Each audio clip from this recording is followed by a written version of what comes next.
real structure is, like, I kind of have how I like to set it up is I like to talk about the director of the movie a little bit to begin with and get a little bit of, about them, and then go into the two movies that we picked. All right. Other than that, yeah, it's just, we just talk. Just say stuff, yeah. Sounds good to me. Okay. You guys ready? We're recording. Are we recording? Yeah. Excellent. Nice. Oh, which reminds me. Do you like Grape Crush? I don't think I've ever had it. Boy, he's... What? We're being sponsored by Grape Crush. Yeah, Grape Crush is our guy. Grab him a Grape Crush. All right, I'll give it a shot, I guess. How do I go back? What are you doing? How do I go back? Click the back button. Sorry, here. Oh, crowd you. Sorry. He's fine. Okay. Yeah, I just rewatched Cuckoo's Nest today. Oh, did you? Yeah, I like a couple hours before I got here. All But right. Amadeus, I've seen like 17 times. So. Nice. Let's bring us in. All Okay. right. Here we go.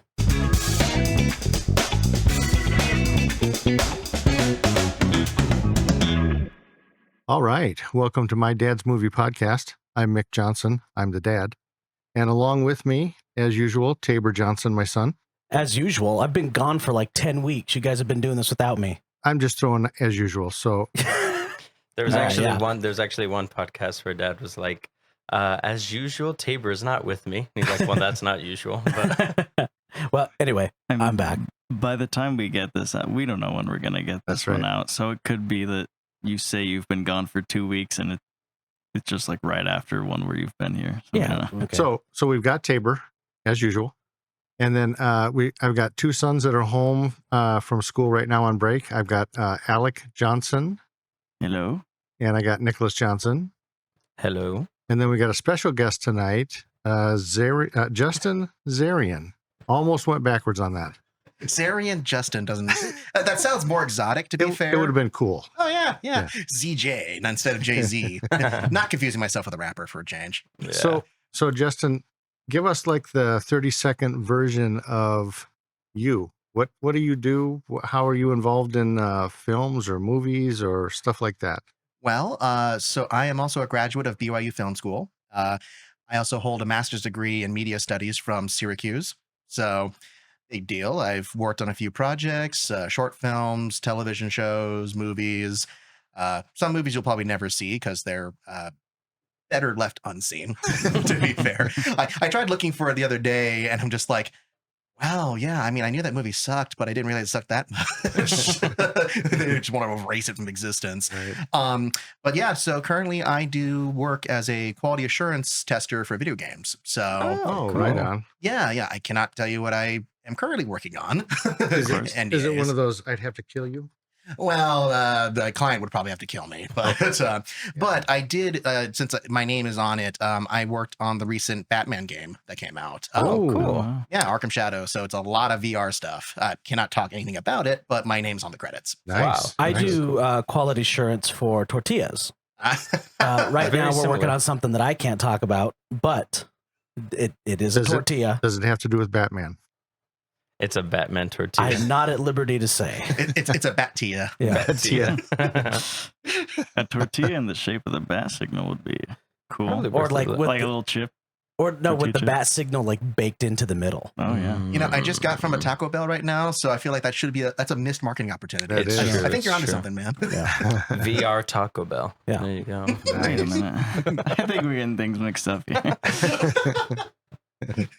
So, tonight we're going to be talking about the director Milos Milos Forman. Forman. Yeah, or more formally, Jean-Thomas Milos Forman. that's Nice. it. Yes. Yeah. We're getting deep into Milos. I have a lot of thoughts on Milos. He's Another movie for Milos. you guys know what I'm talking about from Seinfeld. Yeah, from Seinfeld. oh yeah. Remember that, Dad? Is Yes. that tennis? He's the tennis guy. Yeah. yeah. Another game for Milos.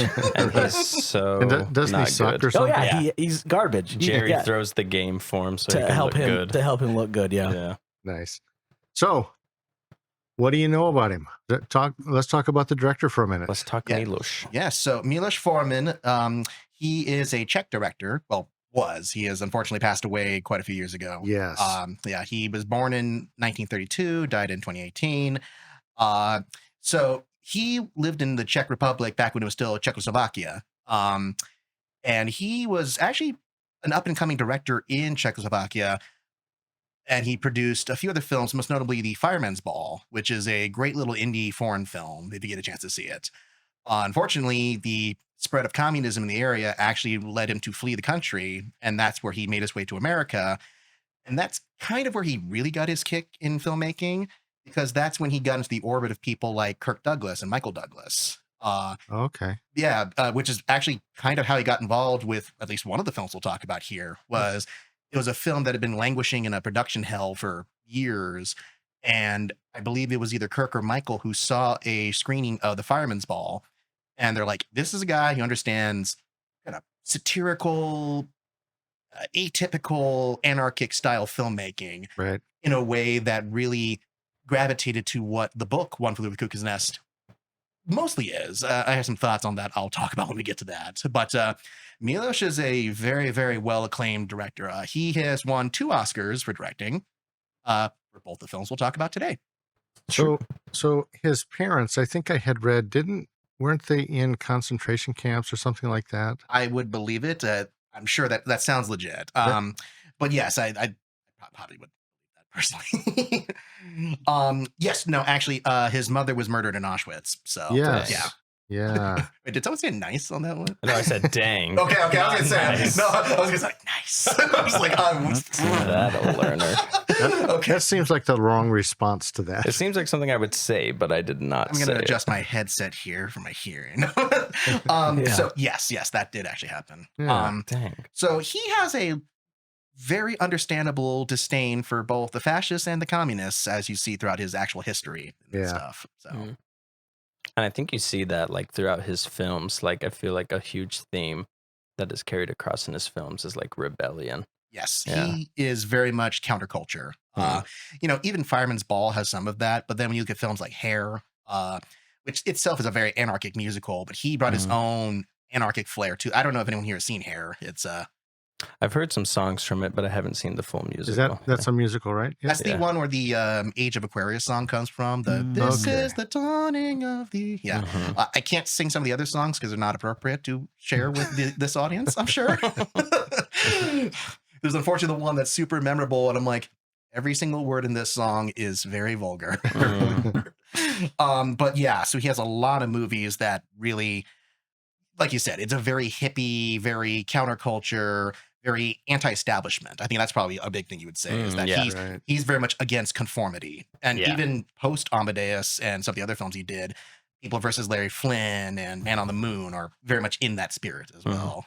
Man on the Moon is, I think it's the first Milos Forman movie that I ever saw. And Mhm. I absolutely love that movie. Something, Jim Carrey, right? yeah, Jim Carrey's in Yeah. it. Something I've I noticed, think he went crazy in that one. he did. There's a Yeah. documentary about it Yeah. too. I Yeah. wouldn't say there was only one time Jim Carrey has gone a little Crazy. He was probably always right on the We all edge. go a little mad sometimes. Yeah. I see what you did there. Something that I've noticed about Milos Forman movies is that they kind of make me interested in things that I never would have had interest in to begin with. So I watched Man on the Moon, and for some reason, it got me really into professional wrestling. Like I've never cared about professional wrestling ever. That's Right. not the segue I expected. Yeah, but seeing Andy Kaufman, wrestling, and you get to see Jerry the King, Lawler, Yes. yeah, which is someone I'm sure you grew Yeah, up yeah. watching. Yeah. Yeah. And so I was like, oh, this is really cool. So I started watching a lot of wrestling videos and stuff like that and started learning how to wrestle and watching videos on how to take falls and stuff like that, which is something that I never would have done had I not seen Man on the Moon. And then watching Amadeus, I was just like, man, I got to check out opera. This seems really cool. Like maybe I should check out some of this.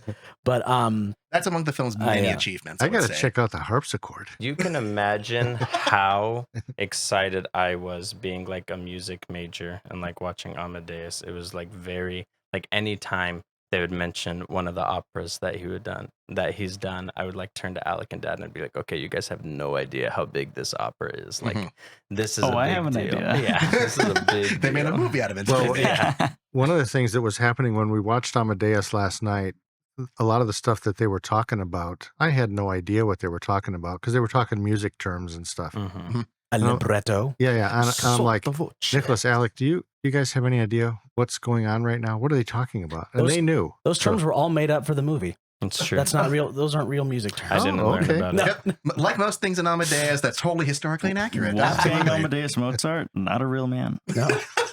He was the man on the moon. It's actually a reference to the song Amadeus. Yeah. It's a Falco biopic. Yeah. Falco, yeah. The whole movie's based on a Falco song. Which is in turn a parody on the Dr. Zayas song. Gosh dang it. I was just about to say that. from The Simpsons. Dr. Zayas. This happened the last time you were on a podcast. Somebody stole your thunder. Yeah, it was Alec. He stole my thunder during Quentin Tarantino. Yeah. Which I have listened to that episode. Good stuff. Good stuff. Good stuff. Yeah. But anyway, Milos Forman makes me interested in things that I normally wouldn't. Yes. That's good. Are you interested in being a mental patient? I'd give it a try. It did make me Honestly. want to go fishing a little bit. Yeah. They made that look fun. It made me want to hunt and kill Danny DeVito. No, not poor little Danny DeVito. Danny DeVito was. I didn't even realize that was him at first. Yeah. My first Given time. your history, you want to hunt and kill many people. So. Yeah, My first time watching One Flew Over the Cuckoo's Nest, like it was halfway through where I figured out it was Danny DeVito. It was so weird. It's because Oh, you yeah. text me. Yeah, I texted you You're and like, I was like, you're like, dude, this movie's great. And I was like, what do you think of Danny DeVito? And you're like, what? And what? I was like, You're like, he we're looks not watching the same movie. Like, what do I think about Danny DeVito in general? Yeah. Or What a cool guy. Yeah, Matilda's my think jam. What do you think of Danny DeVito in the movie? You're like, well, he looks kind of tall and Native American, but other than that, he was great. He looks way different. To be fair, when I was a kid and I first watched, okay, when I say kid, I was like 16, something like that. I didn't really know much about the film, so I saw that one other guy who's kind of a short, portly person. I'm like, man, that doesn't look a thing like Danny DeVito. I'm like, oh, Yeah, right. Cheswick. oh, Good dude, old Cheswick. Yeah. I love Cheswick. He's my favorite character. Oh, yeah. I Cheswick literally was go to snubbed school at the with Cheswick. Oscars. You know, the thing is that there's so many people who got big starts from this film. You think of Brad Dourif, Yes, we were just talking about that. Scatman Crothers. I was just like, whoa, Shining reunion. Yeah, anytime we were just when we were watching with Alec earlier, anytime Scatman Crothers would come on, Alec would go like he was swinging an axe into him. Yeah. And pretty much the only time I've ever seen Christopher Lloyd Young. Like, Yeah. he's been an old man for 40 Because I years. saw like his side profile, I was like, that looks like Christopher Lloyd, but there's no way that's him because his hair isn't white. Yeah, he should have white hair. Because he's not going back in time, Marty. Doc. I'm stuck in a mental asylum. Doc, we gotta go back. Mental asylum. Marty, we gotta go back to the cuckoo's nest. Why? We become assholes or something? Yes. So funny. Oh, brother. But anyway. But anyway. So the director, Milos, there was lots of little facts and stuff about him. There was one thing that I wanted to bring up that I thought was really cool. I haven't read this about all the directors. You always read like they started when they were 8 years old, and it's because somebody gave them a Super 8. Super 8. a Super 8 camera, and that's how they got going on this and stuff. One of the things I read about him was that there was an asteroid named after him, which I thought was, whoa, this is really cool. I've never read that before. Another asteroid Yeah. for I was gonna Milos? say that. Dang it. That's It awesome. is That's my joke. 11333 Foreman. That's the name of the asteroid. Hmm. And it's I out there think flying I did around. read that also. That's crazy. That's cool. You know, you said that every big filmmaker starts out getting a Super 8 camera when Yeah. they're 8 years old. It's like every girl gets a Sweet 16 and every boy gets a Super 8. Like that's their big Yeah. birthday. Do you have like the in there? There it is. Take my wife, please. Something I'm going to add to the sound pad is the skip it button. I'm going to put that on With there. the gunshot? Yeah. Dad wants to add Grace. Well, we need that because we'll be talking about him. It's true. We'll be talking Alec, about him. Alec Yeah. was when we were watching Amadeus. He was like, "It's naturally gonna come up in the Yeah. podcast. It doesn't have If to be this is forced." the one podcast where we don't talk about Jeffrey Jones, I'll be surprised. We got a problem. Yeah. Oh, yeah. Did you guys already bring him up in one of your previous episodes, too? They Every brought him up in episode. every Yeah, pretty much episode. Oh, pretty much. episode. He's Yeah, a- okay, I was going to say, I'm like, it Yeah. seemed like you were just summoning him at this point. Like, He's a building up. reoccurring character. It's an yeah. incantation like Beetlejuice, you know? yeah. You say his name enough, he'll eventually show up in a movie. He's in Beetlejuice. Yeah. That's I think- yeah. I think he's a part of just about every episode we've had. Pretty much, He yeah. gets as many shout outs as Cody Newton. Yeah. Cody Newton shout Hey, out. there's Yeah. a Cody Newton shout out. Oh boy. Nicholas tries to put him in wherever. Any episode that we talk about Cody Newton and Jeffrey Jones in the same episode, those episodes perform better. It's interesting. We don't talk about it in. It plays to the algorithm. Yeah, we don't talk about either of them. Want to hear? Mhm. Maybe That's funny. maybe we should just do a podcast where we come on and say those two names and shut it down. Yeah, gets the most views. Oh, yeah. Welcome to My Dad's Movie Podcast. Everyone would be like, Cody why is Newton. it 10 seconds long? Maybe I should listen to that. Yeah, no, but yeah, you know, when you say starting with Super 8, I do know that Milos did start as a screenwriter, which it's funny because he's known as a director more so, but his earliest credits are writing and directing his films, and also his final film, Goya's Ghosts, as well. So that was kind of his start, and then he kind of slid into filmmaking because he also grew up alongside some other future famous filmmakers in the region too. So, yes, so everyone starts somewhere. Yeah, Pretty much. sure. So what's his directing We started style? with Bump. What do you guys see his style being when you're watching his movies? It really depends which era of Foreman that you're looking at. Mm. I want to say that his early career, because he comes from such an indie background, and you see the budgets for the films, like even this film only cost. Now, this is considering When the you time. say this film, are you saying Amadeus or One Oh, Flew Over sorry. the So, Cuckoo's Nest? you know, funny that we're talking about these is like between One Flew Over the Cuckoo's Nest and Amadeus. Yep. There's the pre Amadeus era where it's very small scale indie handheld cameras bouncing. You know, he also Slow zooms. yeah, slow zooms. He also like it's one of those things where it's a sharp look, but it's not a glossy look. It's almost very like cinema verite, very like there's not a right word for it. It's bright, but it's also lacking in style kind of thing. But that is its style in some way. It's rejecting the conformity of the big blockbuster look to go for a much more grounded, you know, on the ground approach. With It's more intimate. It's Yeah. what's known as the Czech New Wave. yes. But then when Amadeus came out, you start to notice the huge look that his films would go on to have afterwards. You know, even when you say Man on the Moon, that doesn't look anything like One Flew Over the Cuckoo's Nest in terms of shooting style. It really depends on which cinematographer you worked with too, to be fair, which there's some fun facts about that on this film too, even for Yeah. One Flew Over the Cuckoo's Nest specifically. Yeah.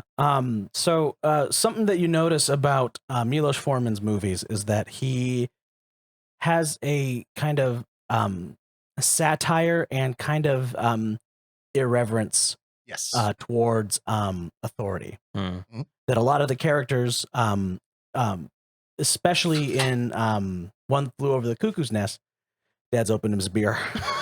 Well, we got another beer coming. Grape Here's another- soda. Yeah. It's grape inaugural soda. grape crush drinking. Yeah. There we go. We should get him to. Have you ever sponsor us. tasted a rainbow? You will if you drink a grape crush.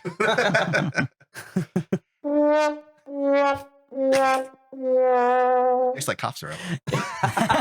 Don't you talk bad about my crush. Do you actually like Grape Crush? I absolutely love Grape Crush. That's Well, interesting. he also likes cough syrup, so that makes sense. That is true. I am a huge fan of cough syrup. These That aren't helps quite. me sleep. These aren't quite cold enough yet. No, not quite. There are two types of people in this world: cough syrup fans and Milos Forman. You know, Which one are you? I'm just gonna leave it at that. I'm not even gonna say. You know, for some of his earliest films, it'd be better enjoyed if you're on cough medicine.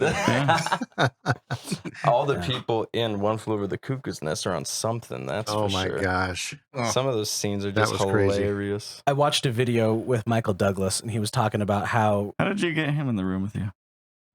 what? Watched You were a watching- video. You're watching a video that had Michael Douglas in it. You Correct. were I watching wasn't a video with Michael Douglas. Douglas. I wasn't watching a Okay. video with Michael Why Douglas. Just didn't gotta make sure. Anyway, I was watching a video that Michael Douglas had appeared in, and he was talking about when they filmed One Flew Over the Cuckoo's Nest, they shot it in a mental institution in Oregon. Yep, it's still active too. And that one of the agreements that was made between the facility staff and the film production staff was that they had to use the mental patients that were in the facility in behind the scenes jobs. Oh, really? Yeah. Oh, And the facility wasn't just a normal mental facility, it was for the criminally insane. Well done. You were so careful leaving the table. Yeah. We didn't even notice. And then boom.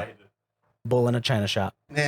Anyway, they said that the production designer was one of the, or maybe he wasn't the production designer. Maybe he was like a set builder or something like I that. hope they wouldn't make the. Can you knock that off? I hope they wouldn't make the production designer like a mental patient. Let's make the cinematographer a mental patient. Like a role that big shouldn't be handed off to someone who's A, not experienced, and B, mentally insane. Yeah, They handed off cinematography jobs to multiple people anyway, so it's like, hey, why not? Let's let Crazy Bill hold Let's the see camera. what too. happens. That's true. They handed off the directing job to a mentally insane person. So he was a stagehand, helped build the sets and stuff, but he was also a convicted arsonist. So Michael Douglas is So like, he burned the set down. Michael Douglas was like, in retrospect, maybe it wasn't the best idea to give this guy a bucket full of flammable paint and then, a bunch of lighters and stuff. Yeah. So Just be glad they weren't on a bigger budget thing and doing pyrotechnics. oh my gosh, yeah. Yeah, I Oh, did yeah. hear that a lot of extras though, and that were actually mentally unstable patients within the Yeah. hospital. That's pretty interesting. And, Like Jack Nicholson. yeah, exactly. And another thing I wanted to bring up, because it's just a quick throwaway thing that'll be fun, and then we'll probably never talk about it ever again. But they did a parody of One Flew Over the Cuckoo's Nest in It's Always Sunny in Philadelphia, Yes. Oh yeah. where Danny DeVito gets locked up in a mental institution, and he convinces this guy who's a Native American to help him escape. And it's the son of the guy who plays Chief Bromden in Oh, One wow. Flew Over the Cuckoo's Yeah. Nest. Tim Sampson. Yeah. Oh, that's cool. Yeah.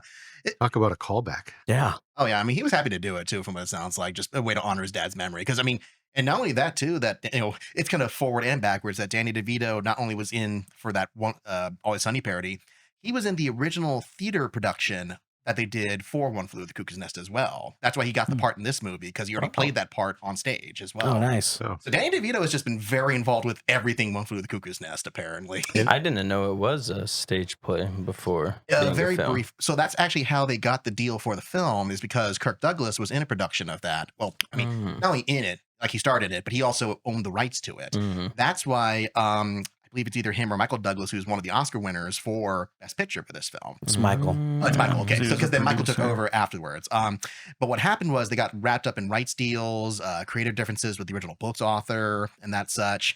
And so the stage play was that initial stage to get it made into the movie.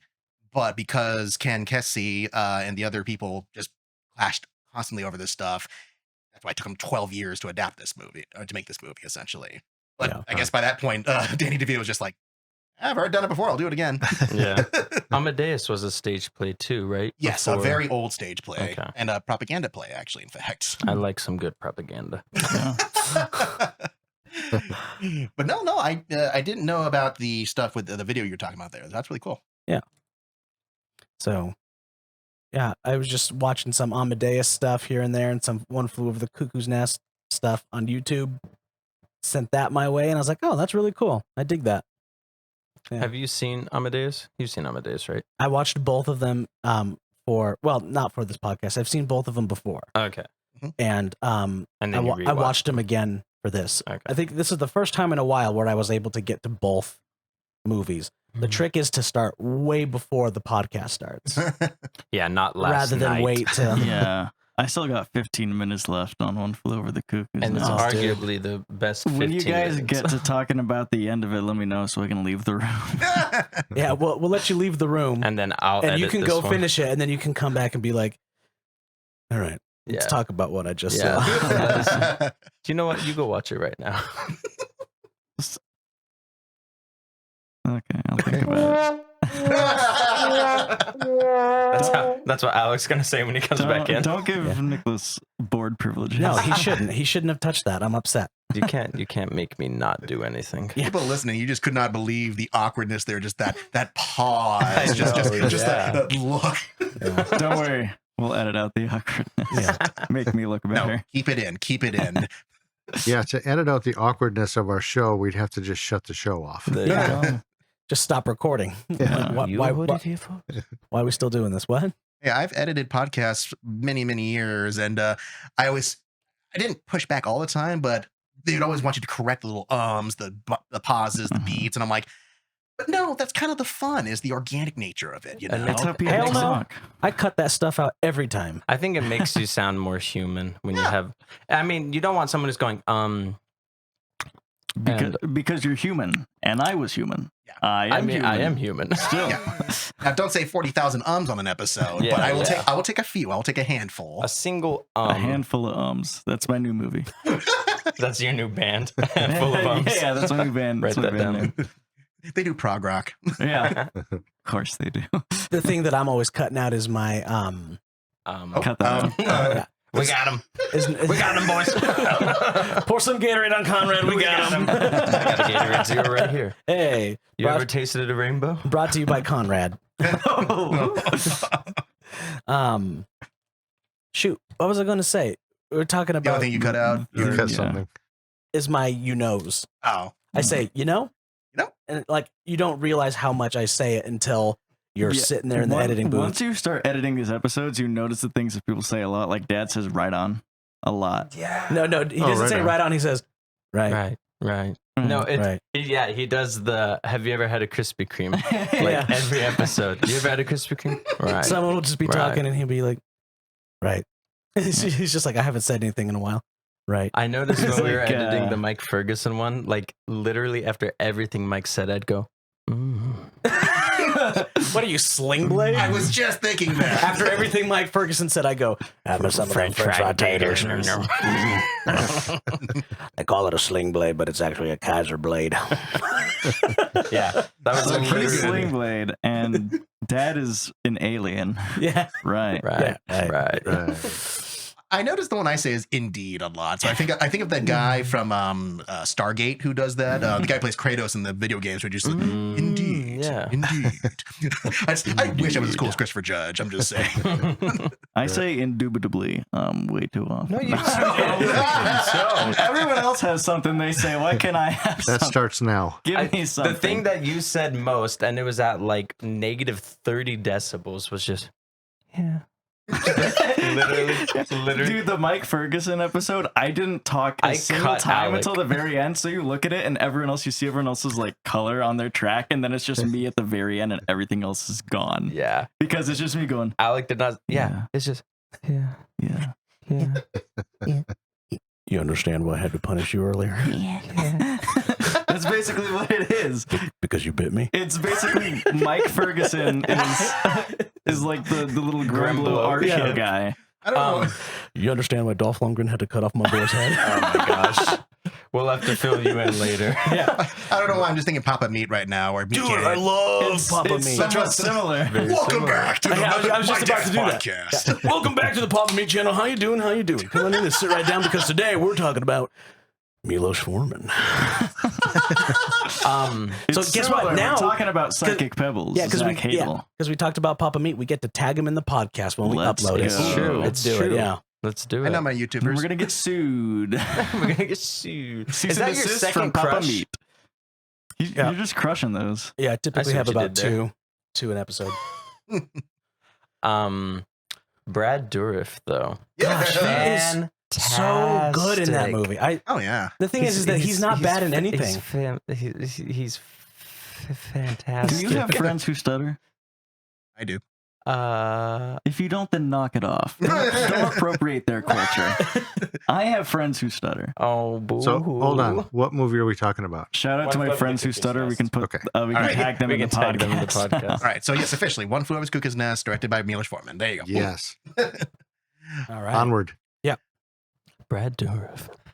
So I'm trying to remember the first time I saw Cuckoo's Nest. I might have seen it in college. I saw it today. Same.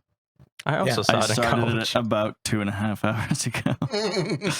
which is crazy. Which is why you're not finished yet, because that movie's so long. It's so good. So It's so good. It's what, Amadeus two was hours long. and 7 minutes, I think, for One Flew Over the Cuckoo's Nest. I think and it's 2 Amadeus hours is and 2 hours 18. and 50 minutes. 2 hours and 50. Now it yeah. depends on which cut you do. To be fair. Oh, Theatrical true. cut is 250. Yeah. Yeah, the director's cut, which was the first one I saw. I was Over like, that's over 3 3 hours. hours. Yeah. Yes. Which is And it's- wild. which is Glorious. you want to know something weird about that? Amadeus theatrical cut, Yep. rated PG. Yep. Yeah. It's because of that one scene. Yeah. Then you go to the director's cut, immediately rated R. Yeah. Yeah. Have you seen the director's cut? No. Oh, you know what the sad thing is? You're missing out. The sad thing is that scene is so important to the plot.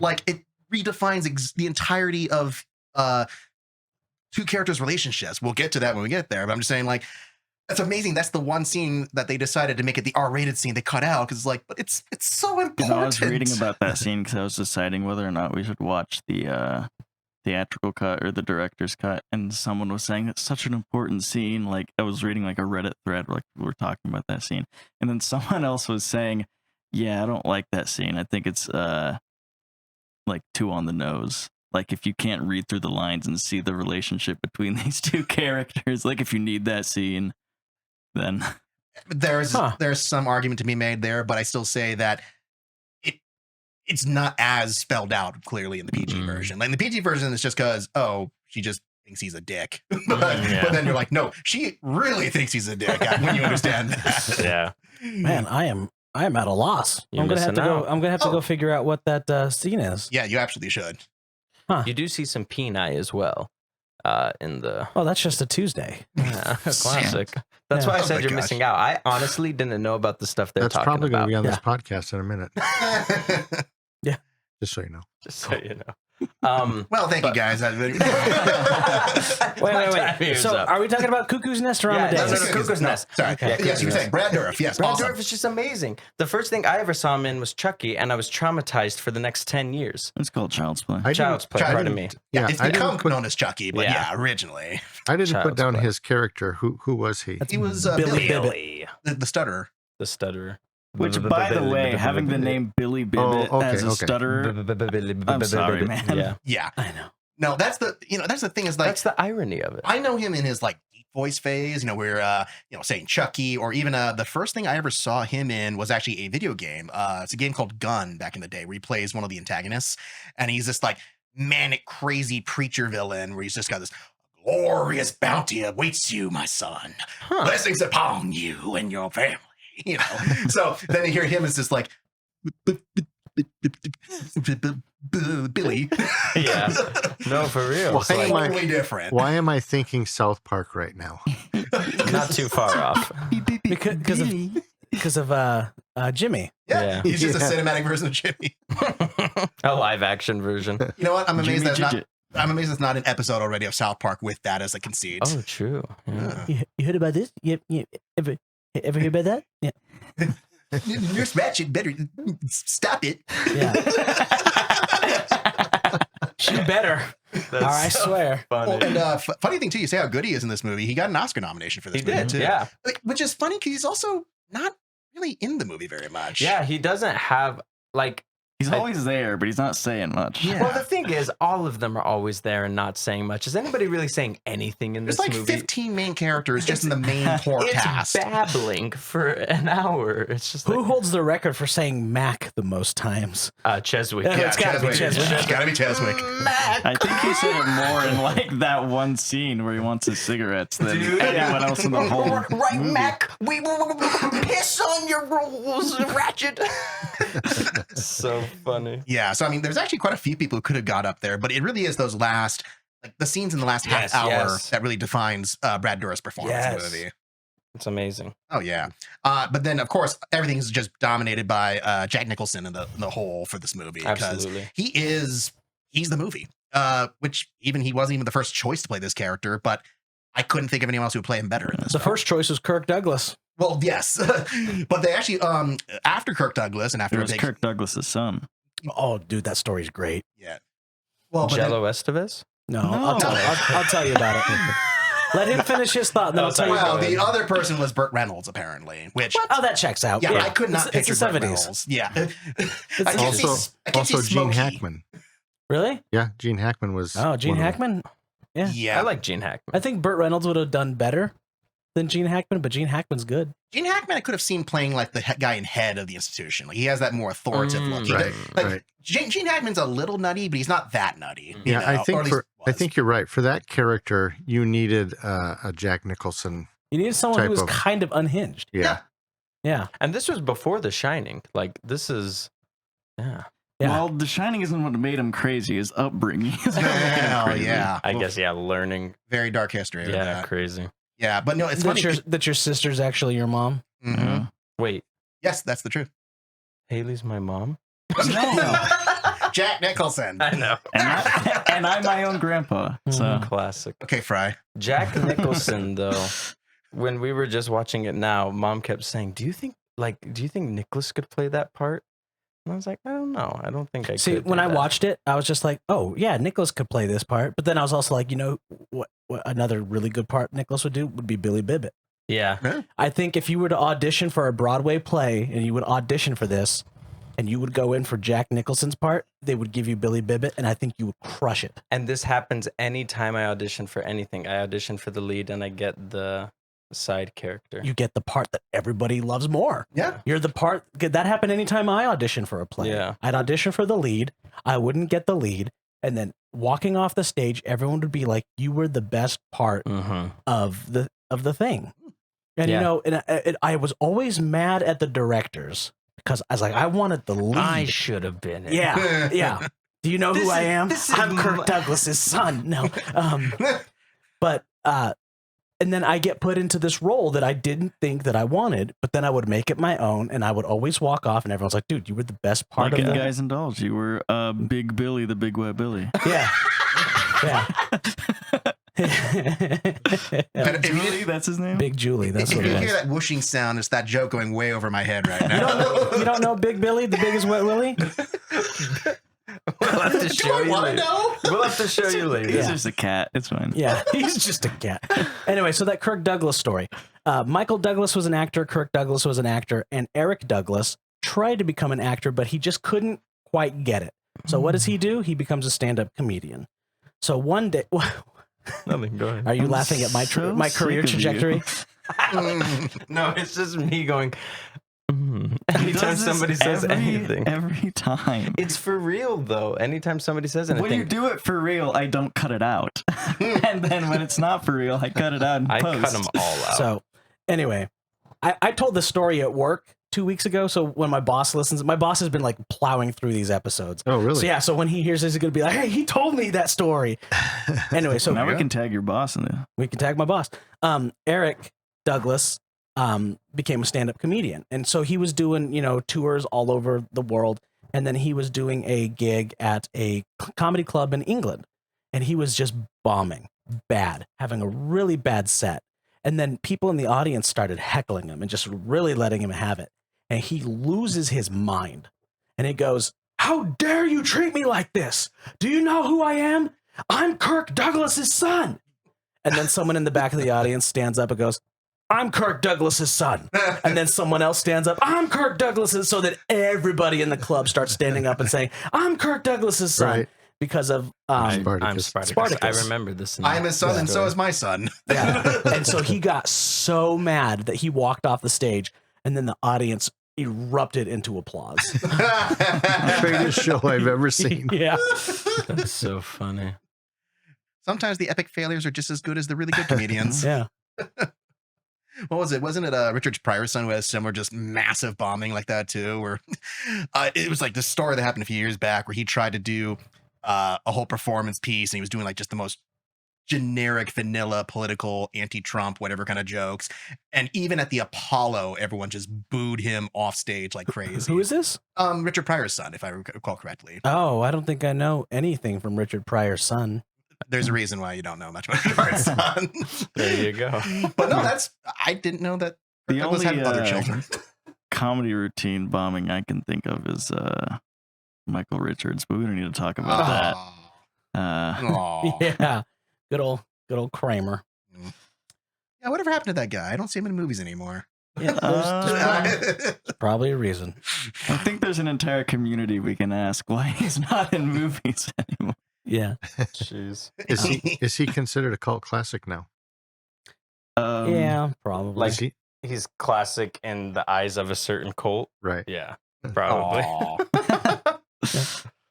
At least let him back on Curb Your Enthusiasm. That's what I couldn't think of it. Yeah, and Yeah. he made fun of himself on that. I mean, what else is he gonna do, right? He's Yeah, gonna go like, yeah. "Yeah, I don't regret a thing." He's like, Maybe he didn't. Who knows? No, But we can tag him in this podcast now. There we go. There's another one. Just I off the think list. the only thing that's better than that story of what what he did on stage is his apology afterwards on national TV when Jerry Seinfeld was like, Don't laugh. yeah, he's like, stop laughing, it's not funny. Because people didn't know whether to laugh or take it seriously. It was just done with no introduction. It's just like, Yeah, oh, he just here's- like showed up on like screen on like in a separate room, like on camera, and he's like, I had all this crap spewing out of my mouth, you know.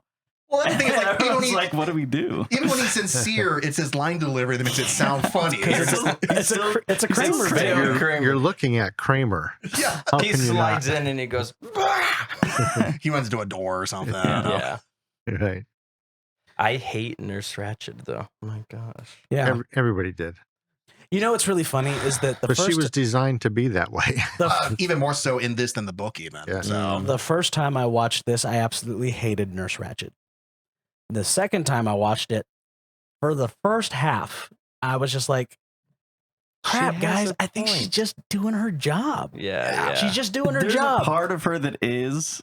But you can see there's a bit of a power trip going on. But you want to know the turning point She's for like, me? "Mm." The turning point for me is when they're getting ready to cut Mac loose, and she goes, "No, I think he should stay." And I was just like, then that moment where I was like, she could have got him out of her hair, and she could have gone back to the status quo of She just controlling. wants to help him. She doesn't. No, she doesn't. no, know. she said. She just She doesn't take want her- to help him. She Take wants her to- word for it. Yeah, she wants to He make him does- an example. Yeah. she doesn't want him to get passed around from place to place and I'll be do in other you one people's better. hands. Why is Gamora? Before that, when a part where I noticed it, because I this time watching it too, I was like, yeah, Mac's kind of an idiot. She's doing her job. But the point where he's trying to get the votes to watch the World Series, and then she's like, the meeting's over, and he's Yeah. like, but Chief raised his hand. We got 10. And she's like, that was after the meeting. Yeah. And I'm like, how hard is it to turn on the TV, let them watch a ball game, and then they'll do their Yeah. cleaning? Right. Like, Mhm. Well, and then after they're having fun, yeah, There's- yeah. they're He's just not even they're just watching anything. enjoying nothing and having fun, and she wants to shut it Yeah, down. she gets on the mic and she's like, come on, make sure they're doing their work. Yeah, no, it's actually really interesting to see how they adapted Nurse Ratched from the book, which I don't know if anyone has even read the book before, but I don't read, so well, I actually read this in high school like 20 years ago. That's just how old I am and feel right now. But it's really interesting because the book, they've made a lot of the movie follows the plot in general of the book. But there's a lot of changes that you wouldn't even know were huge changes unless you saw what the book does. Yeah. Nurse Ratched especially, she is still pretty much the way she is in here, but she is also a little reduced compared to that. And that's where when I first saw this movie, I was kind of not impressed by Louise Fletcher at first because I'm like, well, she's good in the role, but kind of again like Brad Dourif, what are her big scenes where you really remember her? It's kind of more her presence more than anything. Yeah. But in a way, I think that's why it is a good performance because she does so much with so little. Like just really her manicured, very controlled, tightly wound caricature and portrayal of this character Right. that makes a difference. It's funny that you say her presence because I felt that this time around is that even when she's not there, you can still You're feel, looking over your shoulder. Yeah, like, she's looming over you you. can still Yeah. feel her in the room, like the way that everybody is afraid to do anything Oh yeah. right. because she's still in the room. Well, when she's even talking to people or questioning them or anything like that, she makes it look like it's concern and she's just talking to them. But there's this, malice. yeah, Mhm. it's like almost this, she's almost ready to break out of, you know, Well, when she like first yells at Cheswick when he's talking about how he wants his Cigarettes? Oreo. Yeah. When Robo wants his Oreo. When Robo wants his Oreo and she's like, sit down, Cheswick. And you're just like, geez. That I remember Oreo saying keeps coming that. back. Sit down, Cheswick. That's literally as she said it. Now, I don't care how uptight or wound up you are with the incessant amount of screaming every character does in this movie. Yeah, even Nurse Ratched would lose it a bit. It's hilarious, honestly. I love when they're doing the To be first fair, meeting. give Robo his Oreo. She just had to open up the window and reach back there. Hand him a single cigarette and he would have been If that is satisfied. what is going to get him to not get the entire hospital up in arms, do it. Like, Well, then maybe you I should don't have care started. what kind of example you're trying to make. You're going to cause a riot over... And her reasoning is that Mac is stealing all your cigarettes. So why would I give you, we're going to ration out your cigarettes. I bet if you handed him a cigarette, Mac would not go up and take it from him. Give me that. Mac would be like, this guy needs his cigarette. Let's relax. He's because Mac is a bad guy, but he genuinely cares about these people. He sees them. He's the only one in this facility that sees them as human beings. I would say he grows to care because at first he's kind of just using them for his advantage in the beginning. Yeah, but yes, absolutely. He's like laughing in the beginning when they're all fighting with each other. These He's people are amused crazy. by it. Yeah. Yeah. Well, I would say you're right that he doesn't care about them until midway through. Mm. But I would argue against you that he's always seen them as human. Sure. Whether he cared about them or not, he's always seen them as human. Did we say that he didn't see them as human? No. Well, then don't put words So in our where's mouth. the argument? Okay. No, but I do Did we agree with say that. you can have an opinion, Tanner? I do agree with that because I think that's the thing is that even like you said, when he's not like, recognizing them truly as three-dimensional human beings, he doesn't see them as any different than himself. It seems like he's just like, he's seeing it like the prison, where he's like, there's all kinds of crazy people in the prison. There's all kinds of crazy people in the world. What makes these crazy people more crazy than those people? Right. Okay. Even Well, and said- he treats them the same as he treats everybody. Sorry, I yawned. He even said later, like halfway through, they're just as crazy as everyone walking down the street right now. Yeah. And So- which makes it even crazier when you learn that like 80% of them are voluntarily Yeah. committed. Yeah, So, that's so And only weird. the ones who seem normal are the ones who are. And they're like involuntarily. Tabor. And you can't Not tell the this Tabor. difference. You don't know which are the crazy ones and which aren't. yeah, exactly. Yeah, What's his 'cause name? it's- Christopher Lloyd. It's Yeah. I was Yeah. gonna say that guy. I'm like, nah, he looks like he got committed. Well, Tabor at certain points in it seems just He like a seems- normal dude. besides when he's just like antagonizing. What's his that's just like me antagonizing you, honestly. yeah, Like, that's true. Or when that one person put the cigarette in his pants and he just has a hysterical breakdown. And he turns into Christopher Lloyd for a second. Yeah. I mean, it probably burned. okay, I don't know if it all burned they had that much. all they had to do That was bad? take it out. Remember that scene when he goes up to Cheswick and goes, "What you got there, sport?" And Cheswick's like, "Apple." Nurse Ratched, give me my apple. That's funny. That's hilarious. Everyone forgets that he was in Dennis the Menace because he was covered under so much dirt, and hair. Right. I have not seen that film in like 25 years. I don't think anyone has. I think it's It was a one and done situation. I think it's lost to time now. Pretty much. We should buy the rights to it. Make a new Dennis the Menace. You know, the funny thing with talking about this film too, compared to the two films, I mean, both these films that we're talking about, I actually don't love this movie as much as everyone else does. One Flew Over the Cuckoo's Nest. Yes. It won the Big Five. it How did win the- could you? Well, here's the thing. Because I read the original book, I can say that one of the biggest.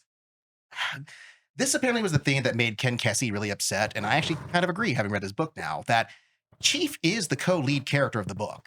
Like everything is from his perspective in the book. And in fact, one of the cool things the book does is that it's a surrealist approach where all the events you see in the movie, not only shot from his perspective, but he has like a fog in his mind, like through medication, through his own delusions. He projects this environment around him where people fade in and out of his view, essentially.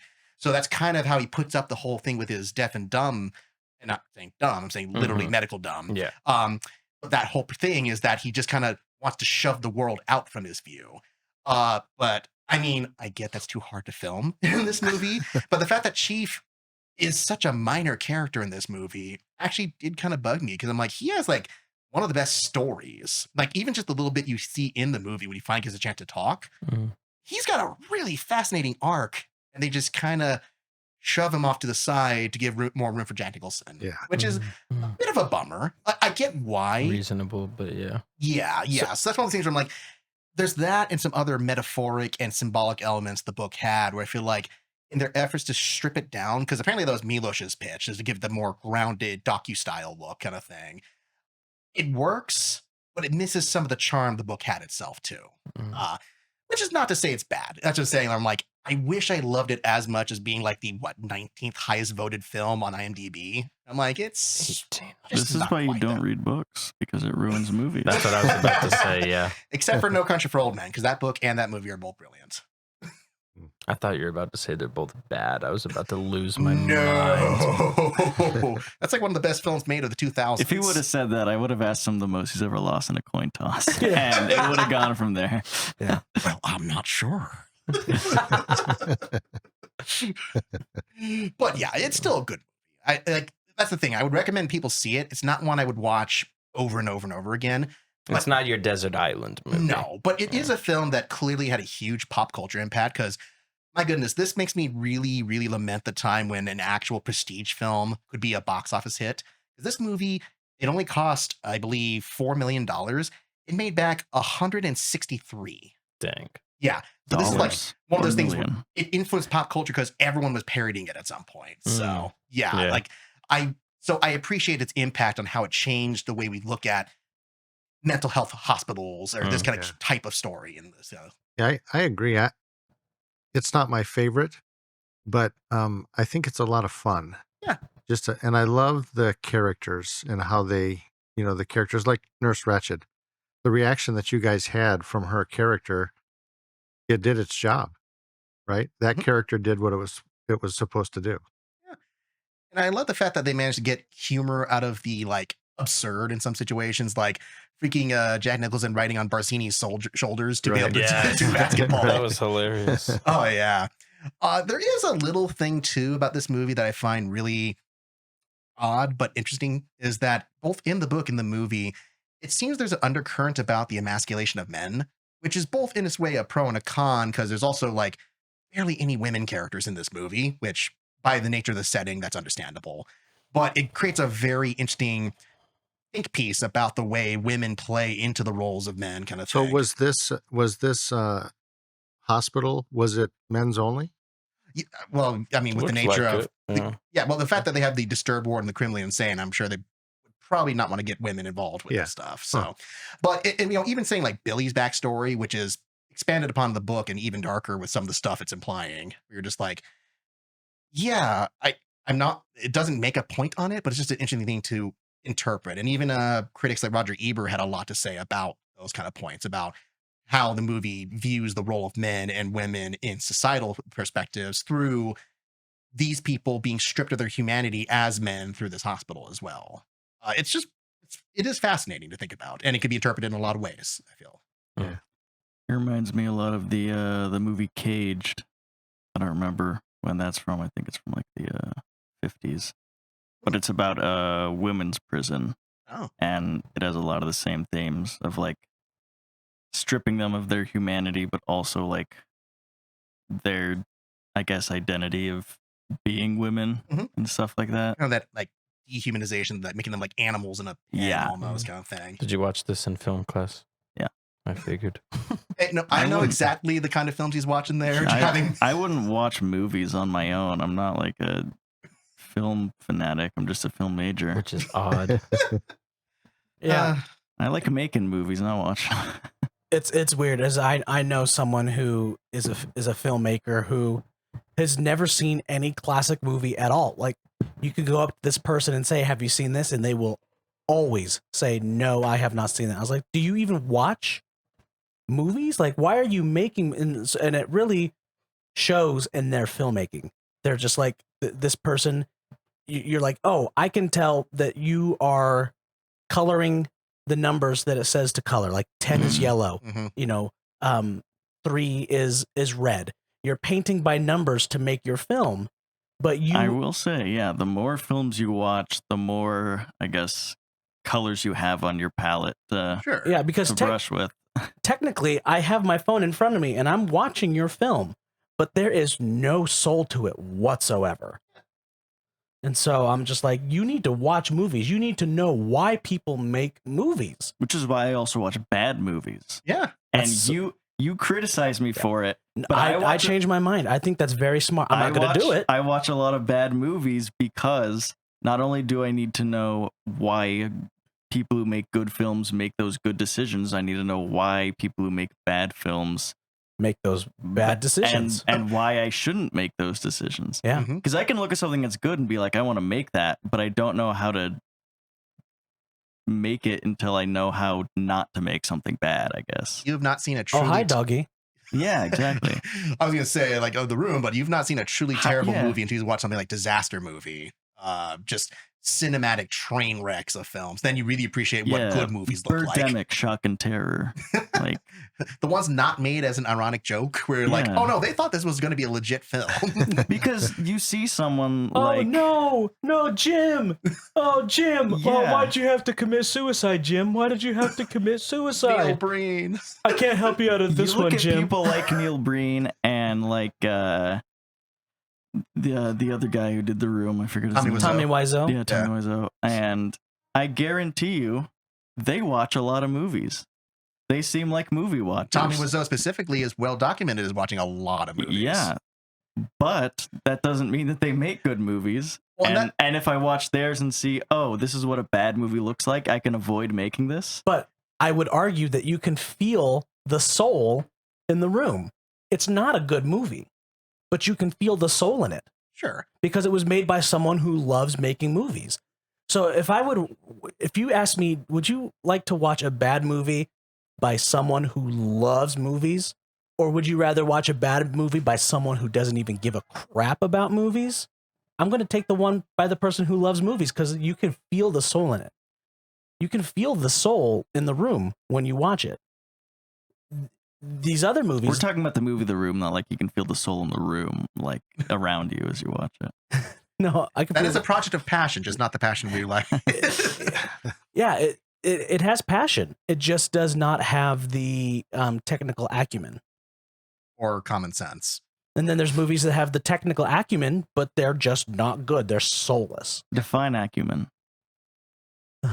Isn't that a brand of acne medication? No, I think it's the little. Male Green, I think it's the little green guys that not Frieza, that Cell makes on Dragon Ball Z. Oh, yeah. No, I know what you're talking about. Yeah, the little acumen. Yeah. I guess what you mean to say is like usually a filmmaker wouldn't have tons of blurry shots like The Room does, or the fully 80-yard audio for clearly not lip syncing to the same lines, and would also have a better grasp on story structure. But even though Tommy Wiseau does not have a good grasp on story structure, he cared about his story. Yeah. You know? Wouldn't you agree, Nick? Have you guys seen that video where he throws up a peace sign and is like, kill yourself? But he doesn't say kill yourself. No, what does he say? He does not say kill yourself, and it does not sound like he says. He says enjoy life, and it sounds like it sounds he like says, end your life. Yeah. Enjoy life. Yeah, he goes, enjoy life. And it sounds like he's saying end your life.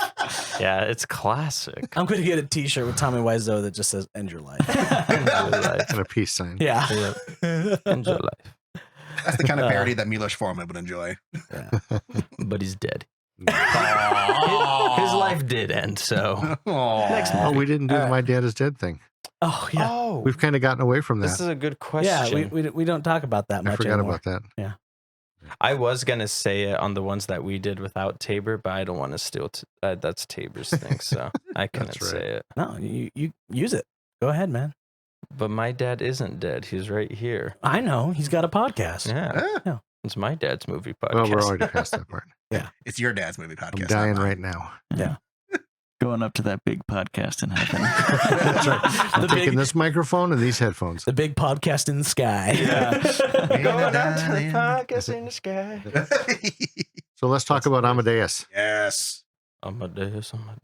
I wanted to save that one for last because I loved it. I absolutely loved it. I almost put something in there that was going to have to be bleeped out. Yeah, man. Yeah, no, when I say that I'm not as crazy about One Flew Over the Cuckoo's Nest, Amadeus is my absolute #1 favorite movie ever. I'll flip-flop Nice, him. nice. Wow. I'll fight you. I'll flip-flop him. I mean, you did say that you watched Amadeus like 19 times. Yes. So. I could definitely understand and see why Amadeus would be seen as a better movie, or why people would like it more. It did win 9 Oscars versus eight Oscars. So Name picture, director, writing, lead actor, I believe art direction, costume design, I want to say sound, and then I believe there was one other one. You're probably right. It's probably yes. 8. Yeah, because it missed out on cinematography and it missed out on film editing. Hmm. So I've learned a lot about Amadeus, even more than I know about One Flew Over the Cuckoo's Nest. I've only seen it once, so you got me. But, Okay. No, but but, no, yeah. yeah. But to It's be fair, One Flew Over the Cuckoo's Nest won the Big Five, so that's also Yeah, a huge yeah. accomplishment. one so. of the only 3 films Well, this- to do so. This you might not know, Tabor. I know you probably don't know this. They one of I the hate you. characters that they wanted to get on there was Jeffrey Jones. Oh, really? Yeah. For Amadeus? Yeah. I wonder if they ended up doing that.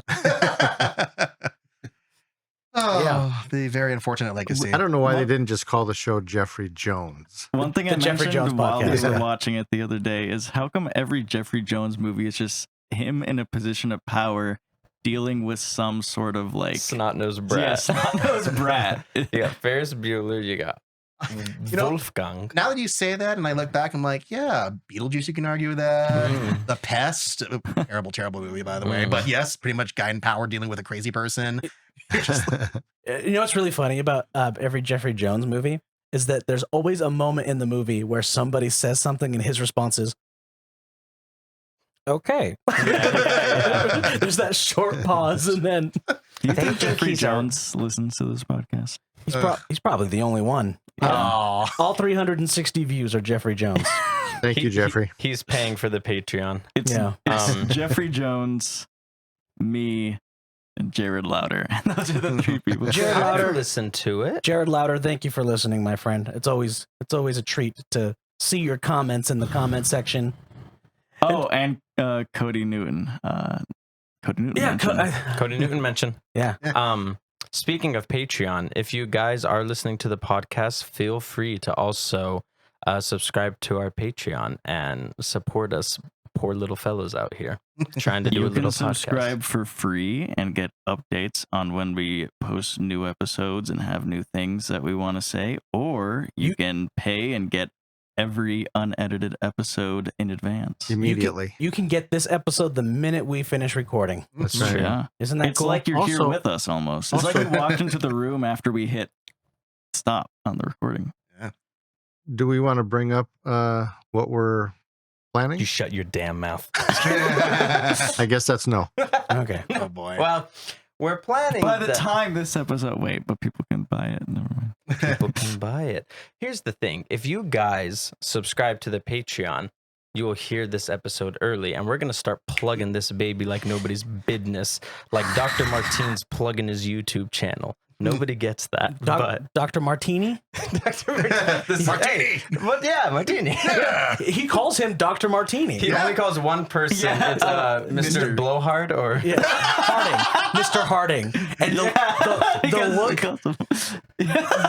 the look of offense on his I face know, when he I calls know. him Mr. Harding. because he called It's- everyone else doctor Except him. except him. Forgot about that. Okay, Amadeus though. Dr. Cheswick. That was my first time That watching. man's a doctor. We're all doomed. You go in for a colonoscopy and you have Dr. Cheswick. I'm out, dude. Give me my cigarette.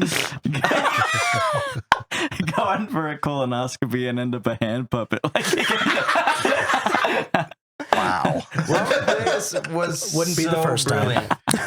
I really do love Amadeus though. Yes. Like I really like. I watched One Flew Over the Cuckoo's Nest first. I just watched Amadeus for the first time last night, but it was brilliant. Really? Like, For the yeah. first time last night? Yeah. I Dang. watched Amadeus for the first time my sophomore year of high school in my orchestra class. Funny thing, I Theatrical cut. So the teacher was drunk that day. He was drunk most days, I would assume.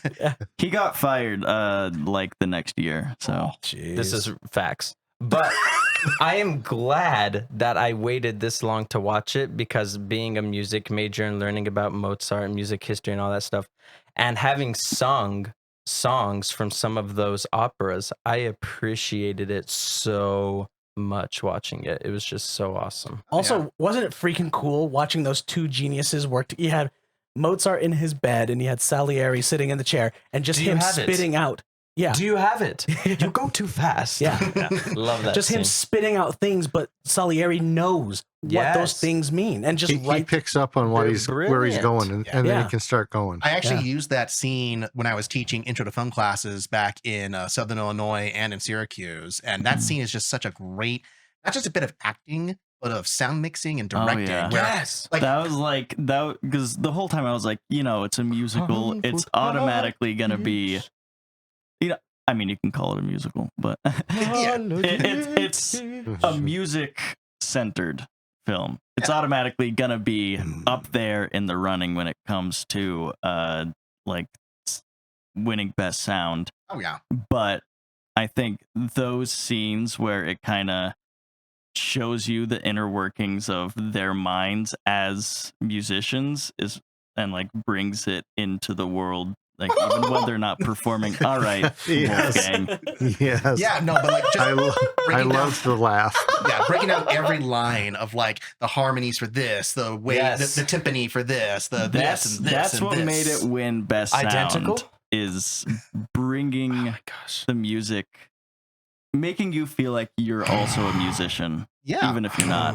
Well, and that's what Tabor was mentioning early in the podcast, is that I had no interest in opera at all before I saw this movie. And I was actually sophomore in high school when I saw this too. You talking about me or Christopher Lloyd? I was gonna say Tabor. but Dr. Tabor. Fun fact. Tabor starts freaking out because his foot's on fire. Fun fact: you were not named after Christopher Lloyd's character. I know that. but You were also named saying, after a book. a name in a book. You were named after a book. Gosh, that. I can't. but no, it made me interested in opera and operettas for that fact. Just the way Yeah. that it evolved through to musical theater. And yeah, wow, like seeing that it's actually a professional opera company that did all these productions and that such, that was, I mean, they brought their A game for Where, this. where are you guys going? I'm We're losing- getting another Are you soda. getting- We're losing half our people. Another crutch. Crazy man. Grab me one. gosh. You want a white boy? Or, I'm sorry, what? Cut that. He's not Jeffrey Jones. He's the weirdest. cut that. He's not Jeffrey Jones. I'm not gonna lie. Every time you guys are talking about Jeffrey Jones, all I could think was Jeffrey Dahmer. Probably Same not far person. off, yeah. But You know, the sad thing is, too, saying all of this, Jeffrey Jones is legitimately really good in this movie for the few scenes he's in this. Oh, yeah, mean, there's I no liked him. denying he's a good actor, Sure, but that doesn't mean that he's he's a a good creep. person. I Yeah, don't that think he's- there was a single bad scene in this movie. No. Like I was thoroughly engaged throughout the entire thing. Even like from the very beginning when he's like, "Oh, that's very charming." And he's like, "You wrote that?" And he's like, "That was Mozart." They had their hooks in me. Yeah. Yeah. Also, I love those bits because then you see some of the recurring actors from Cuckoo's Nest, like that dude with the perpetual sad face as one of his valets. Yeah. But you know, it's just really great. Like I feel like this Shout out movie. to Skinny Face. Oh yes, he was also. Isn't that a 21 Pilots album?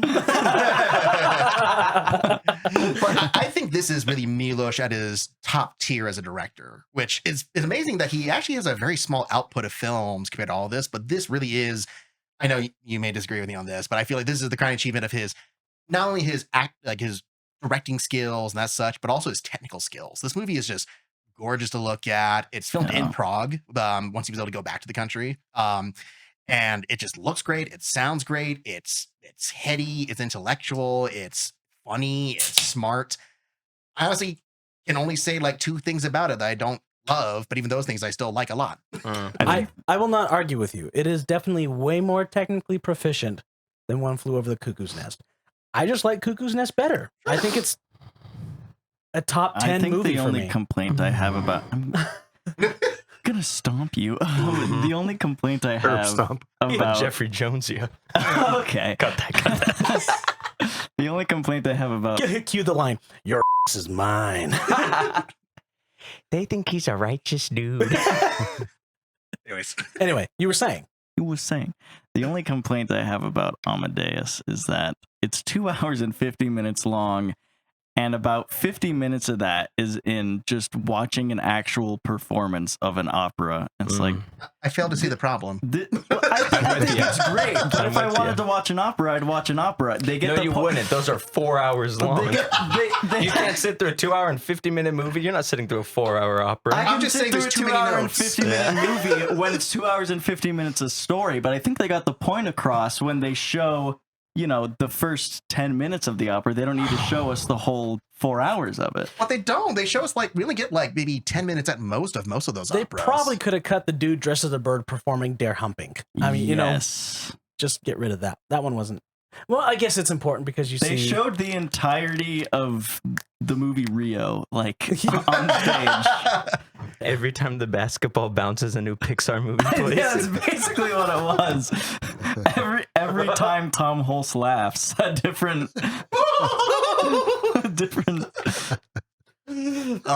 opera plays. I feel so sad that Tom Hulse didn't do more movies after this. Like, Yeah. because he's only in, like, the only notable roles I can think of that he did is Hunchback of Notre Dame. Yeah, they Quasimodo'd him. Yeah, and then he had a very small role in that Will Ferrell movie, Stranger Than Fiction, where he's like, I just watched him like, oh my gosh, it's Tom Hulse, but he looks like he ate Tom Hulse also. Holy crap! He was also in. That happened to Jeffrey Parenthood. Jones. That happened to Jeffrey Jones in Where he looked like he ate a child. Stuart Little's Day Off, or whatever that was called. Little stay on. That is quite.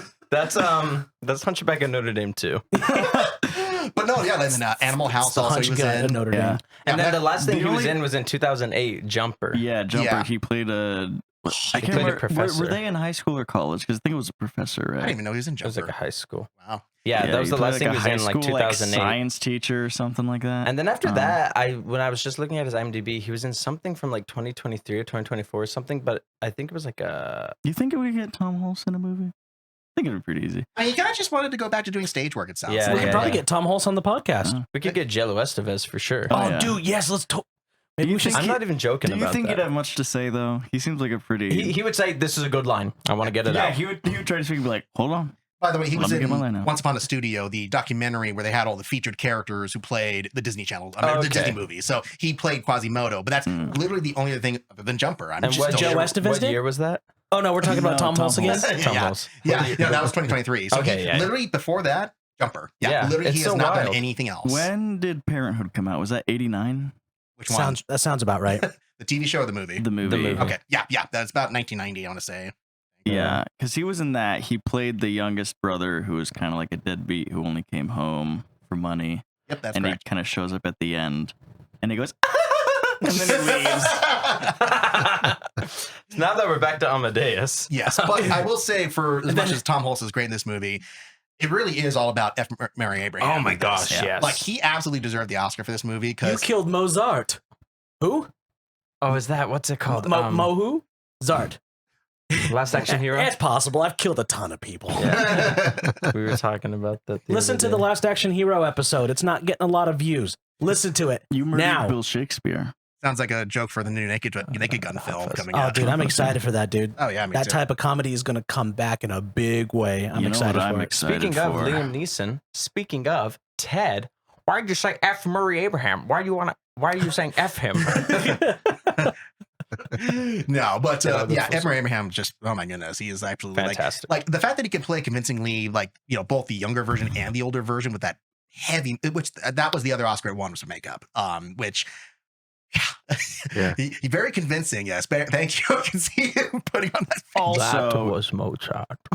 there's no way you can convince me that at the beginning of this movie, not the very beginning, but once they show the younger F. Murray Abraham, there's no way you can convince me he's 32 years old.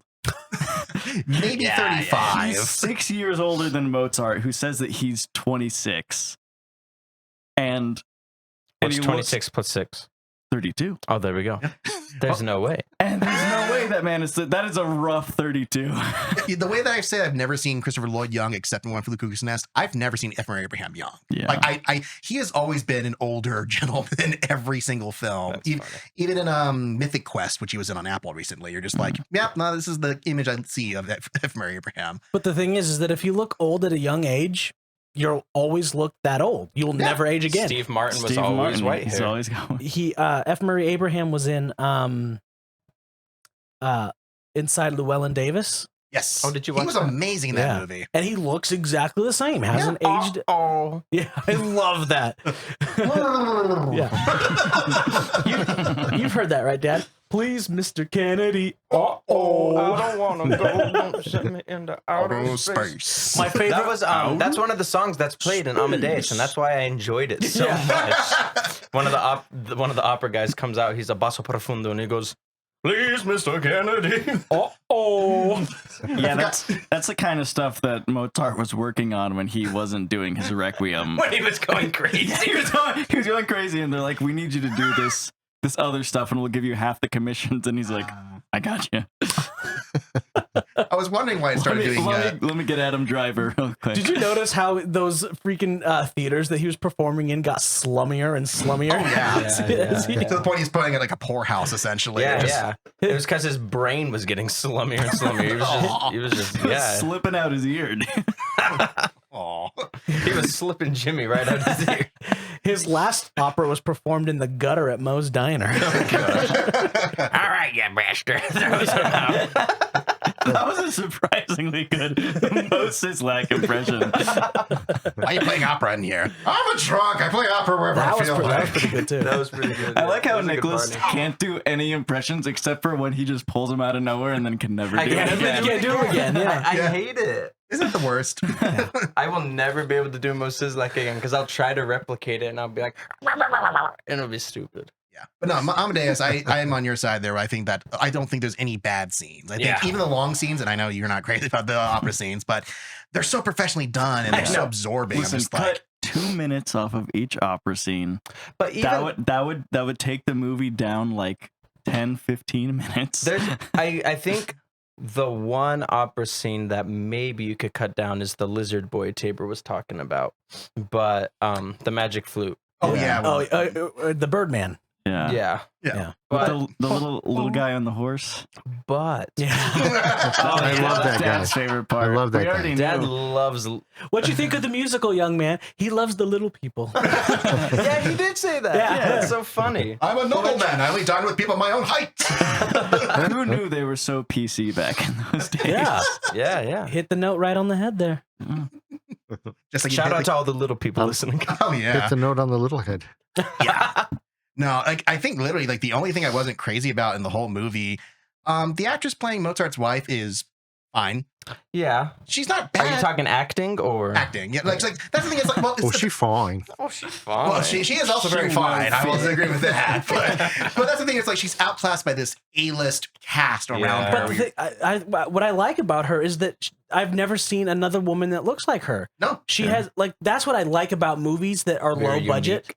is that people like all of our movies that we make have people that you wouldn't cast in big A-list movies. It's They're not just- like Sydney Sweeney who you see in everything. yeah, or- like who cares? Like Yeah. let's put Timothy Chalamet in this movie again. You know, Do you think Timothy Chalamet would play a good Mozart? He would probably be cast. Do you not like today Timothy if they made- Chalamet? I would need to hear his laugh before I cast. Yeah. it. he can play a Mozart. I don't think he was- played this Mozart. his Yeah. his laugh would be Hey, I remember that Mennonite. like. Hey, there's our little zinger for the. Hey, I remember that I Mennonite. remember that, man. That'll be on the when we post this episode. Fun fact too. Actually, when I think of other people who played Mozart, you know who did this on a stage performance once? Who? Mark Hamill. Jack Black. Oh, Yeah. Jack Black. Mark Hamill, Hamill. is pretty good. Yeah. No, he like there's like a He clip. was like, he did Well, his Joker. I'm gonna write an opera. That was so good. Yeah, but that's the thing. It's like, when I see him, there's like a faint clip on YouTube you can see with Mark Hamill as Mozart. You're like, no, in his heyday, yeah, I could have seen that. Yeah. Absolutely. Mark Hamill is very, very Can you imagine the versatile. the Mark Hamill Joker laugh instead of the Everyone's doing the ho ho ho. You're like, Yeah. Did you see that clip of that Scooby Doo episode where Mark Hamill's in the Yeah. back? back of the van and then Yeah. he lets out the little Joker laugh. Oh, Yeah, yeah. because they're talking about. yeah. They're like, yeah, we've solved all sorts of mysteries, and some of them we've even solved with Batman and Robin. And then he breaks into that Joker laugh, and they're like, "What?" He goes, I "Oh, can't sorry." do a Mark Hamill Joker laugh. Joker, hard. but I can Joker. do a Heath Ledger Joker You laugh. can't do a Heath Ledger Joker laugh. You can just do whoop. That's all you need. That's all you do. That's all I need, Sean. All Listen to the woman, John. all you need is Calm down. Just calm down. That's Speaking all of you need. operas, Oh yeah, Abraham down, Lincoln. just calm Yeah. Anyway, yeah. what opera was Abraham Lincoln Watching. watching, or was it an opera? It was about No, it was a- vampires. It was a play. It was a about play. vampires. Yeah. Yeah, I think it was, Was a it play. really? Yeah. Yeah. Opera had fallen out of style back then. There's no way it was about vampires. Was he Oh, watching? wait. Are you talking about real Abraham Lincoln? Yes. Or... Oh, I thought you were talking about that spoof video. No. Listen to the woman, John. Yeah. Real I'm Abraham not talking Lincoln. about the whitest kids you know version of Yeah. Abraham Lincoln. Hey, you want to go watch a play? For anyone actually curious, it's Our American Cousin. That's the play he was watching. Okay. That's the one with Denzel Washington, Nerds. right? Did you just pull that up, Jamie? Pull that up, Jamie. Justin is close to Jamie, so he probably thought you just got his name right. I was just about him like, who, me? No, it's a Joe Rogan. No, I know. Yeah, okay. All right, now you can tag No, that's why I Joe didn't Rogan respond. Experience. So, well, 98% of what you guys are talking about, I have no idea what you're saying. So I'm just along for the ride, pretty much. But other actors considered, I thought this was funny. Tim Curry. Hmm. That would have been fun. I think he played Salieri once. I don't think for the movie, but I think for a stage performance. Like, I think there's video footage of him playing. Oh, really? Yeah. It was the same one with Mark Hamill. Was it? Yeah. No, Tabor, I don't know. I think it could have been. It might have been. Let me 'cause tell you, I'd Who are we watch talking about? Tim Curry. in- Also, yes, you in- are correct. So there you go. Jamie pulled it up here. Good job, Jamie. Play the clip. I think I'd watch Tim Curry in just about any role ever. I think he could probably pull off anything, like it back in his He's day. a sweet transvestite, if I had to say Yeah. so Okay, myself. so Amadeus was Tim Curry and Ian McKellen. Mm. Which, Oh, yeah, Ian McKellen playing Salieri in that okay. role. So, Okay. Yeah, which absolutely, that's totally Ian McKellen. That would be dream casting at his heyday, like, you know, for his, reals, yeah. which when you mentioned about the age too, you talk about 32. You know how old that F. Murray Abraham was when he did that movie? He was at like 45. Dang. Yeah. So, like you said, very hard 32. Yeah. So the older version where you said he was makeup, there was no makeup. It was just him. Yeah, they took the makeup was off. right. They took modern F. Murray Abraham and brought him back to film those scenes. Right. To the future. We've gone full circle. I got the callback. Yeah. No, but yeah, so all joking aside, yes, absolutely my absolute favorite movie. I think it is a flawless, even with the nitpicks, it is a flawless film. Whoa. Yeah.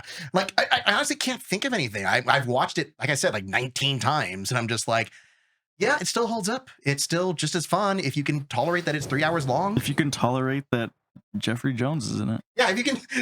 Okay, there's a few hurdles to clear before you get to that. Oh, point. so the actor that was in both movies that we were just talking about, Vincent Skinny face. Sheffer, really? Chiavelli. Really? Yeah. Yeah, shout out to Yeah, Skinny Face. he was. I thought that was pretty cool. He was in both. Yeah, of what them. was funny was this was my first time watching Amadeus, and then when he came up and started knocking on Salieri's door, Dad was like, I love that guy. I know that guy. Yeah. And I wasn't thinking about One Flew Over the Cuckoo's Nest, and I was like, what the freak do you know him from? And then literally the next day we watch it, and I'm like, hey, I know that guy. Well, I remember him from being the guy in Ghost also. The guy who trained Patrick Swayze how to use his powers. Oh, we're talking about the movie, not the band. Wearing your ghost Shout out to Ghost. He was in Ghost, Adventures of Buckaroo Banzai, Was he in The Matrix? No. Fast Times at Ridgemont High. Who was he in the Matrix? I think you're getting him confused with the guy who played the conductor. Yeah, I You're am. getting him confused with Because- Cypher. Because that's Ghost, where Because they're both characters. Yeah. Because they're both guys on a train. Mm-hmm. Brilliant. So- Well done, Skinny Face. Not the Ghost twins in the second movie. Oh, those guys are Guys, sick. That was actually that was him in both roles. Yeah. New podcast idea. We talk about these movies on a train. It's like comedians in My cars dad's getting movie coffee, train. but it's Nice leisure train ride talking about movies. I what like do they it. call the place where you drive the train? Tracks? No, because The like freeway. Blaines have the cockpit. What do you call the cockpit of a train? It's called the engine. Yeah, that's it. Caboose?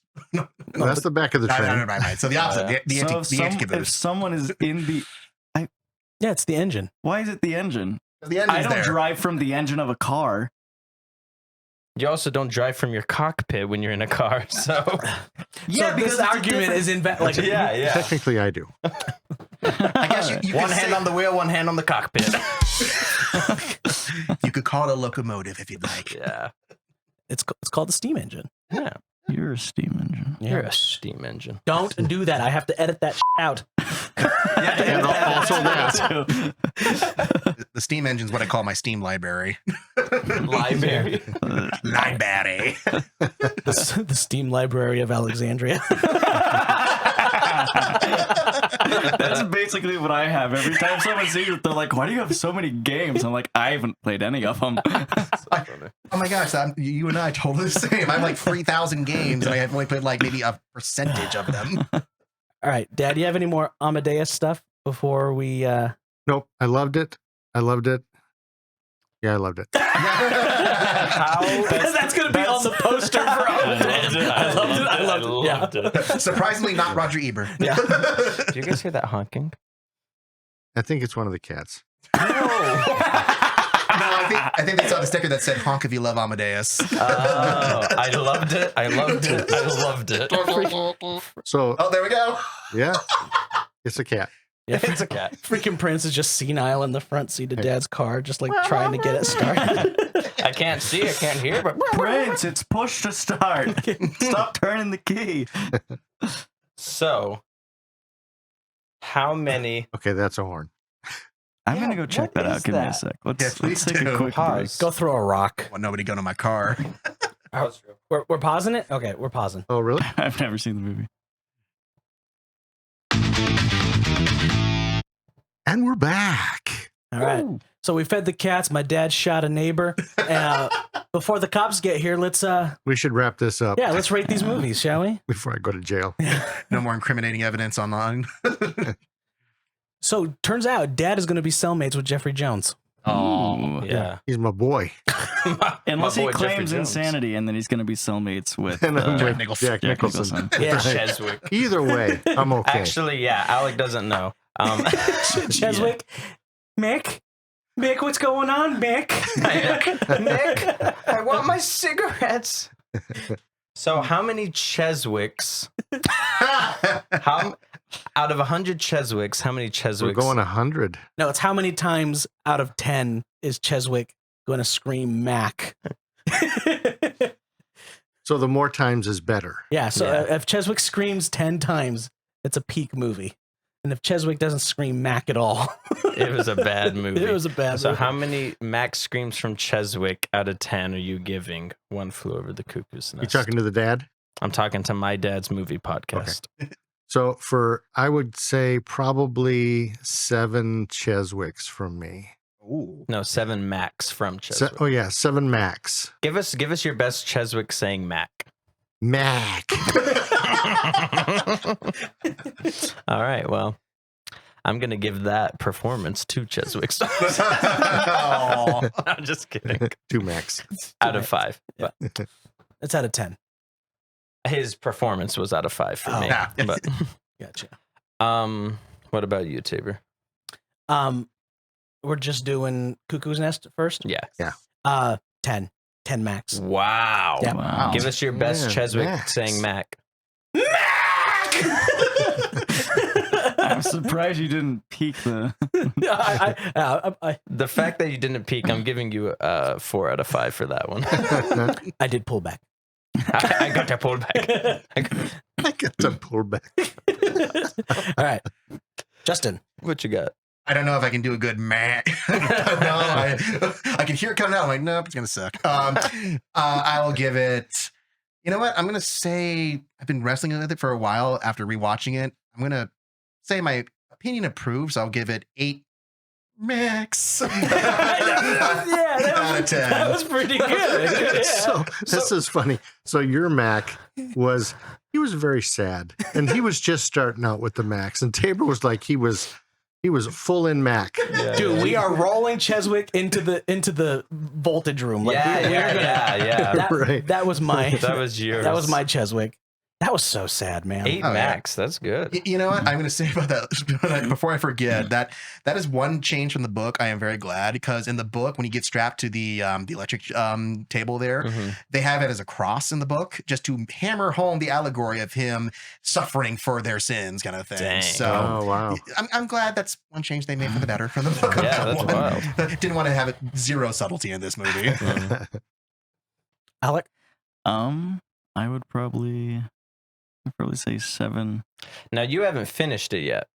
Oh yeah, that's right. We'll we'll finish it and then we'll come back and we'll say Yeah. what you But think. right now, I'd say 7 Max and 1 Mac. You're doing the Billy Bibbit. He's got a bit. So I'd say that's about Bibbit. 7.9 max. Nice. Okay. I think I would give it 8.5 max out of 10. Yeah. I felt like it, you 8.5. didn't want to commit to that. Well, because I was gonna also give it 2 piss on your rules, Miss Ratched, but I didn't want to shout that. But how do those convert? Well, I'm gonna say we got like an Can we get 8.9. a conversion table of... Pull out the Michael Scott conversion chart of. I would say yeah. I give it a yeah to 10. All right. Amadeus. Amadeus. All right, let's do Amadeus. Out of 100. Freak, dude. Make sure when you do it, pull your mic back.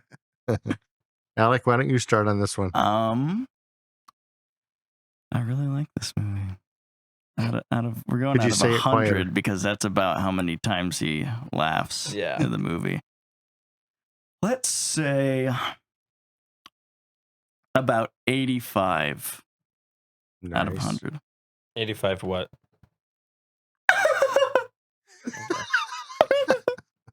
Why is he doing Nicolas Cage? I saw a video that was all of the laughs of Amadeus pieced together, and then it ends with the fat Italian guy. That's the guy I was talking about that we saw in church today. Yeah, we were at church today, and the whole time we're there, these two are just giggling It was mostly Nicholas. about all the people they're looking at and who they think they look like. Yeah. It was hilarious. Was it like Mom's bagak in the middle of? Dude, there's so It many was times. worse than that. It was like 10 minutes straight of Yeah, Nicholas, there's so like, many times with his head in his hands, like a bright red. Yeah, there's so many shaking from times laughing. where I'm just sitting in church going,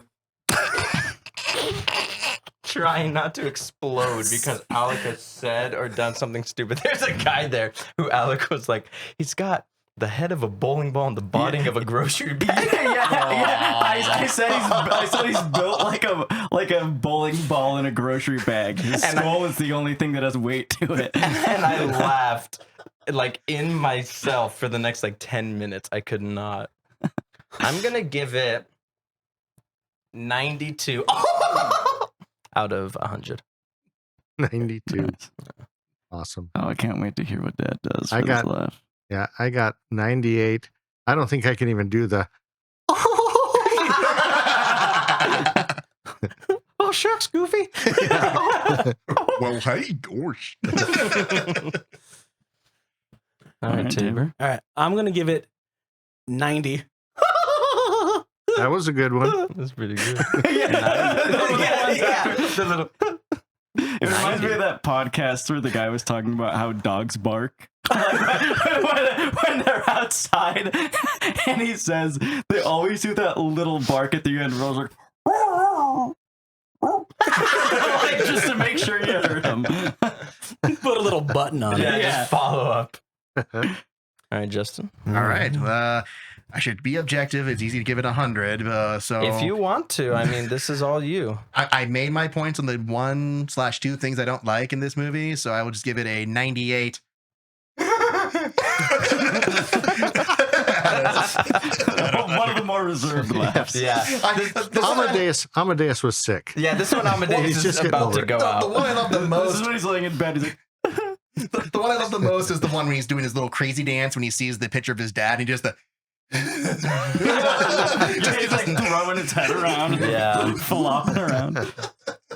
That's good. Flopping around like Benedict Cumberbatch at the beginning of Frankenstein. That Anyway. is such a niche reference. Flopping dude. around like Benedict Cumberbatch at the beginning of the BAFTAs. Flopping around like Benedict Cumberbatch's Smog. yeah, I was gonna say Yeah. with his CG suit. Yeah. So how many floppy Benedicts do you get? Why does that sound like a British meal? Yes, I order 2 floppy Benedicts. And a side It's of either a British meal or a Something they British give you in prison. euphemism. So when you want to stay away from Ricky, he's gonna give you a floppy Benedict if you're not careful. It's always Ricky. Sticky Ricky. Stay out of Jeffrey Jones's locker. All right, this is getting out of hand. Let's get on out of here.